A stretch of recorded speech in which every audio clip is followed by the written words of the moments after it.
Hello po mga ka-legit Tabercats, sa mga di pa po nagsasubscribe sa ating YouTube channel. Mag-subscribe na po kayo sa ACTV Vlog.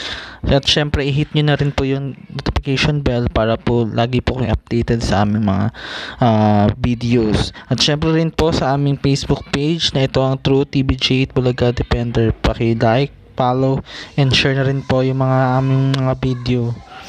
Simulan na po natin ang balitaktakan. Ito na nga, mainit-init pa galing sa PEP.ph. TV program bilang na ang mga araw dahil sa problemang pinansyal. Ang malaking problema sa pananalapi ang dahilan kaya bilang na umano ang araw sa telebisyon ng isang programa.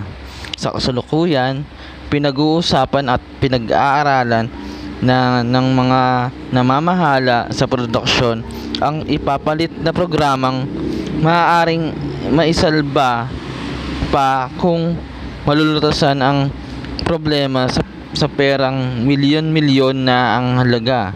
Maraming mga manggagawa sa telebisyon ang maapektuhan, kabilang ang mga artistang bida ng programa. Kapag natuloy ang pamamaalam nito,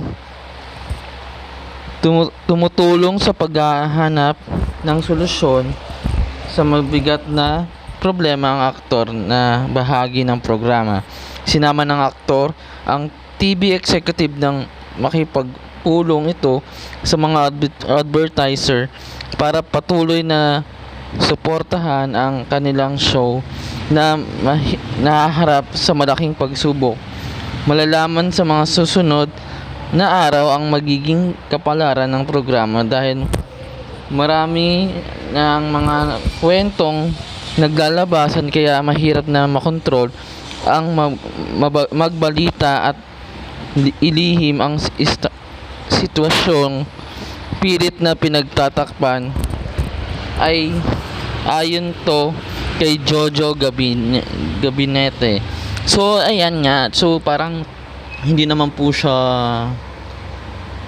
blind item kasi alam na naman po natin kung ano pong show yung malapit na pong magsara or mawala sa telebisyon. So lahat na naapektuhan, lahat na pati yung mga show din ng big network naapektuhan din sa kapalaran nitong sabihin na nating noontime show, kasi eto naman talaga yun noontime show po talaga yung posible na mawala sa ere kasi nga 'di ba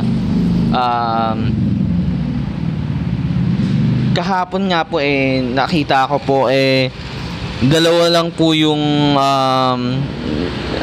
kanilang sponsor.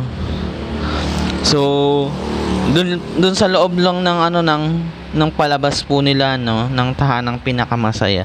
Dalawa lang po yung nakita kong sponsor. So sabi kong ganyan, parang nakakaawa, pero 'di ba, marami pong mawalan po talaga ng trabaho. So yun lang po.